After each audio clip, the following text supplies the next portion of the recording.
Study IQ IAS, आपका selection हमारा mission.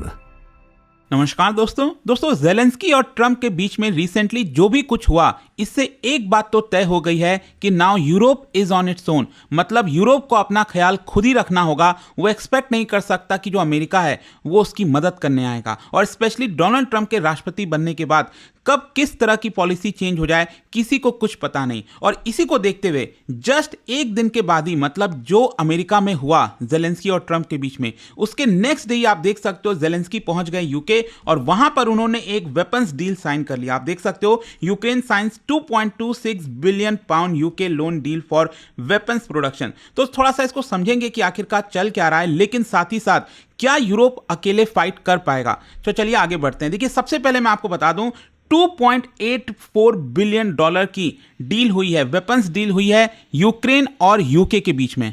और ये जो लोन है ये बेसिकली वर्चुअल साइन किया गया था। एक सेरेमनी हेल्ड हुआ था between UK chancellor and Ukraine finance minister के बीच में। और उसी के बाद आप देखेंगे जो प्राइम मिनिस्टर हैं यूके के कीर स्टारमर, उन्होंने ज़ेलेंस्की को होस्ट किया लंदन में और यहां पर जोर शोर से स्वागत किया। मतलब एक प्रकार से मैसेज देने की कोशिश की जा रही थी कीर स्टारमर के द्वारा कि ट्रंप के साथ जो भी कुछ हुआ है आपको चिंता करने की जरूरत नहीं है, हम सभी यूरोपियन देश आपके साथ खड़े हैं। खैर, क्वेश्चन यह है कि आखिरकार ये जो डील हुआ है इसका मतलब क्या है। मतलब यूके $2.8 बिलियन का लोन देगा यूक्रेन को, तो यूक्रेन उसका करेगा क्या। बेसिकली यूक्रेन क्या चाहता है कि वो अपना वेपन्स प्रोडक्शन की जो कैपेबिलिटी है यूक्रेन के अंदर उसको बढ़ाए, क्योंकि यूक्रेन का कहना है, ज़ेलेंस्की का कहना है कि हम अपने आप को थोड़ा सा इंडिपेंडेंट करना चाहते हैं कि जो वेपन्स का मैन्युफैक्चरिंग है वो ज्यादा से ज्यादा यूक्रेन के अंदर हो सके ताकि हम रशियन फोर्सेस से फाइट कर सकें। और यहां पर जो यूके के डिफेंस सेक्रेटरी हैं उन्होंने इस चीज को इंपॉर्टेंस भी दिया कि ये जो फंड है ये कहीं ना कहीं यूक्रेन को फाइट करने में मदद करेगा। ये काफी ज्यादा क्रिटिकल है रशियन एग्रेशन के खिलाफ। लेकिन क्वेश्चन यहां पर यह भी आएगा कि जो ये यूके लोन दे रहा है $2.8 बिलियन का, तो वो रीपेड कैसे होगा। मतलब क्या ये फ्री में दे देगा यूके? ऐसा तो है नहीं कि यूके को खुद यहां पर प्रॉब्लम चल रही है। और स्पेशली आपने देखा होगा पूरी जो फाइट है ट्रंप और ज़ेलेंस्की के बीच में वो पैसे को लेकर ही है। ट्रंप चाहते हैं कि जो अमेरिका ने इतने बिलियंस ऑफ डॉलर खर्च किए हैं यूक्रेन के ऊपर वो कैसे वापस लिया जाए। तो यहां पर मैं आपको बता दूं, ये जो लोन दिया गया है इसका पेमेंट जो है वो यूक्रेन नहीं करने वाला। बेसिकली क्या है, यूके और कई सारे जो देश आपने देखा होगा जो रशिया के सॉवरेन एसेट्स हैं उसको फ्रीज किया गया है इन देशों के द्वारा। और वहां से जो प्रॉफिट आएगा, वो जो एसेट फ्रीज किए गए हैं वहां से जो प्रॉफिट आएगा उसी के आधार पर ये जो लोन है वो रिपे किया जाएगा। और व्लादिमीर ज़ेलेंस्की ने एक प्रकार से इसको ट्रू जस्टिस डिफाइन किया, क्योंकि उनका कहना है कि the one who started the war must be the one two पे। मतलब रशिया ने स्टार्ट किया तो रशिया को ही पेमेंट करना चाहिए, तो रशिया की ही एसेट से उसको रिकवर किया जाएगा। अब देखिए, यहां पर मैं आपको बोल रहा था कि जो ज़ेलेंस्की हैं उनका जोर शोर से स्वागत किया गया ब्रिटेन के अंदर। कीर स्टारमर ने पूरा सपोर्ट दिया और कहा कि we stand with you and Ukraine for as long as it may take. जब तक यूक्रेन को जरूरत है हम उनके साथ खड़े रहेंगे। और ये सारी चीजें तभी हो रही हैं जब यूनाइटेड स्टेट्स और यूक्रेन के बीच में जो डिप्लोमैटिक टेंशन्स हैं वो काफी ज्यादा गहरा गया। स्पेशली ज़ेलेंस्की जो मुलाकात करने गए थे ट्रंप से, उसमें उम्मीद यही था कि एक मिनरल ट्रेड एग्रीमेंट साइन किया जाएगा, लेकिन वो तो हुआ नहीं।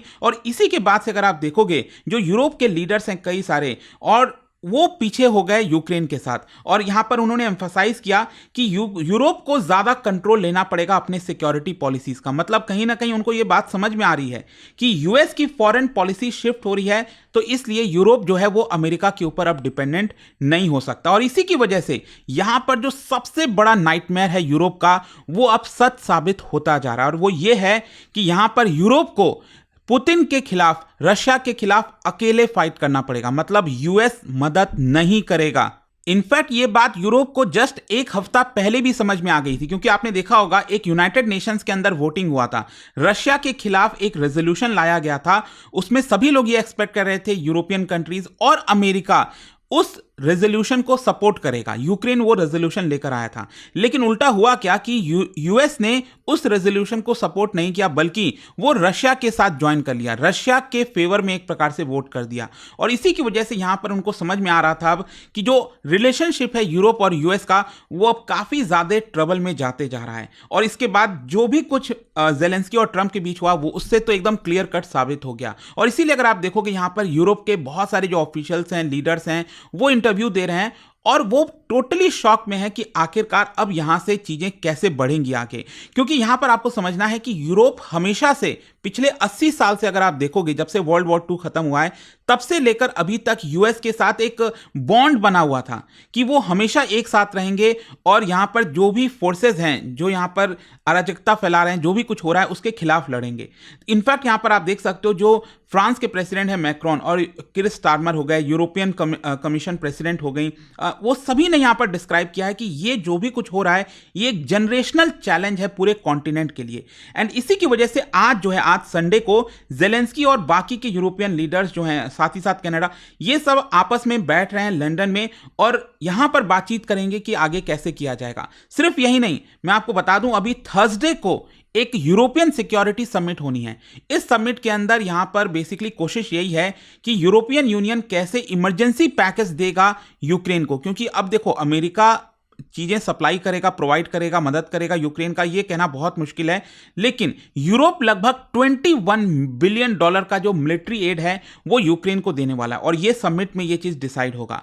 लेकिन आपको समझना है कि ये एनफ नहीं है, ये तो बस एक छोटा सा डाउन पेमेंट हो गया जिस प्रकार से सिचुएशन बन रहा है, क्योंकि अमेरिका अगर सपोर्ट नहीं कर रहा है तो इतना पैसा काफी नहीं होगा यूक्रेन के लिए। और यहां पर समिट के दौरान यूरोपियन लीडर्स, कैनेडियन लीडर्स, सभी लोग डिस्कस करेंगे लॉन्ग टर्म स्ट्रैटेजीज को लेकर कि कैसे वो रशिया से यहां पर फाइट करेंगे, तो ये चीज देखने वाली होगी। लेकिन यहां पर आप देख सकते हो एक और चर्चा चल रही है कि क्योंकि ट्रंप यहां पर अपनी पॉलिसी बदल रहे हैं, अमेरिका पीछे हट रहा है, तो क्या अब नेटो जैसा फोर्स यूरोपियन आर्मी के तौर पर सामने आएगा?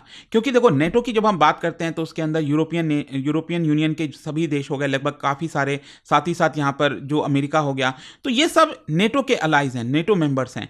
तो यहां पर अगर अमेरिका अपना रोल पीछे खींच रहा है तो यहां पर यूरोप को देखना होगा कि वो अपनी सिक्योरिटी कैसे करे। तो हो सकता है वो अपनी खुद की आर्मी जो है वो अब स्टैब्लिश करे, इसकी अब काफी चर्चा चल रही है। लेकिन क्वेश्चन ये है कि क्या इस समय जो प्रेजेंट सिनेरियो है, इस समय यूरोप रशिया से फाइट कर सकता है विदाउट अमेरिकन सपोर्ट? ये सबसे बड़ा क्वेश्चन है।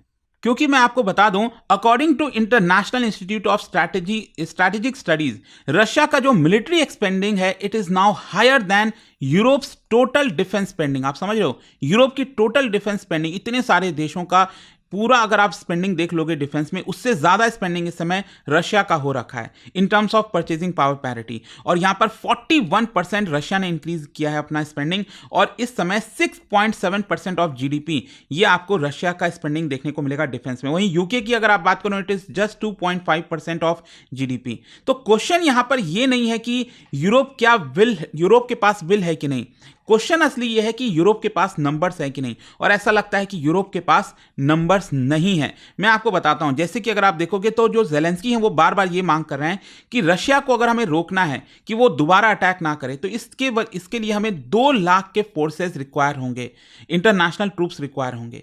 लेकिन यहां पर ऑब्वियस सी बात है, जो वेस्टर्न ऑफिशियल्स हैं, यूरोप हो गया, वो ज्यादा से ज्यादा वो ये लोग सोच रहे हैं कि 30,000 तक ट्रूप्स ही वो प्रोवाइड कर पाएंगे, विच इज काफी, मतलब इसमें आपको काफी बड़ा गैप देखने को मिलेगा। उनका कहना है, यूरोप का कहना है कि हम जेट्स, वॉरशिप, ये सब चीजें और डिप्लॉय कर देंगे ताकि मॉनिटर किया जा सके। साथ ही साथ जो यूक्रेन के अंदर इंपॉर्टेंट साइट्स हैं, सिटीज हैं, पोर्ट्स हैं, न्यूक्लियर पावर स्टेशंस हैं, वहां पर निगरानी करेंगे, उसके लिए रीअश्योरेंस देने की बात कर रहे हैं। लेकिन जो वेस्टर्न ऑफिशियल्स हैं उन्होंने इस चीज को भी एक्नॉलेज किया है कि ये एनफ नहीं है, मतलब विदाउट यूएस सपोर्ट ये एनफ नहीं होगा। और इसका सबसे बड़ा प्रमाण आपको इस आंकड़े में मिल जाएगा। अगर आप देखोगे पिछले कुछ वर्षों से, मतलब हमेशा से अगर आप देखिए, नेटो के अंदर जो स्पेंडिंग की जाती है सबसे ज्यादा वो अमेरिका करता है। आप सोच के देखो, मतलब लगभग 200, 250, 300 बिलियन डॉलर, $350 बिलियन अभी तक क्या हो रहा था, जो यूरोप है और जो कनाडा है वो सब मिलकर प्रोवाइड कर रहे थे नेटो के स्पेंडिंग में। और वहीं अगर आप देखोगे जो अमेरिका है वो हमेशा $600 बिलियन से ज्यादा स्पेंड कर रहा था। आप समझ रहे हो कितना, 2/3 स्पेंडिंग तो अकेले अमेरिका कर रहा था अभी तक। ये पहली बार हुआ है 2024 में कि लगभग $400 बिलियन की स्पेंडिंग यूरोप और कनाडा ने किया है, और यहां पर लगभग $600 बिलियन से ज्यादा अगेन अमेरिका ने किया है। तो इससे आपको समझ में आएगा कि अमेरिका की इंपॉर्टेंस कितनी है। देखते हैं यहां पर आगे क्या होता है, बहुत कुछ बदलने वाला है जियोपॉलिटिक्स में। और जाने से पहले आप सबके लिए एक इंटरेस्टिंग क्वेश्चन देखिए, यहां पर डिफेंस से रिलेटेड, भारत के डिफेंस स्पेंडिंग से रिलेटेड 2 स्टेटमेंट है, आपको बताना है कौन सा करेक्ट है। और इसका जो राइट आंसर आप सब जानते हैं, मेरे इंस्टाग्राम पर तो मिलेगा ही, वहां पर अगर आप नहीं हो कोई बात नहीं, टेलीग्राम से ले सकते हैं इसका सही उत्तर। मैं कई सारे जो एमसीक्यूज हैं वो यहां पर स्टोरीज में डालता रहता हूं। देखिए दोस्तों, अगर आप 2025 में इसी साल यूपीएससी प्रीलिम्स दे रहे हैं। तो ये वाला जो हमारा बैच है, लास्ट बैच ऑफ एसआईपी, मतलब इसमें आपका जो पूरा रिवीजन है प्रीलिम्स के पर्सपेक्टिव से, टेस्ट सीरीज हो गया, वो सब कुछ मिलेगा। और हमारा बैच 4 मार्च से ही स्टार्ट हो रहा है। You can use this code Ankit live to get maximum discount, और इसका लिंक कमेंट सेक्शन में दिया हुआ है। Thank you so much. Study IQ IAS, आपका सिलेक्शन हमारा मिशन।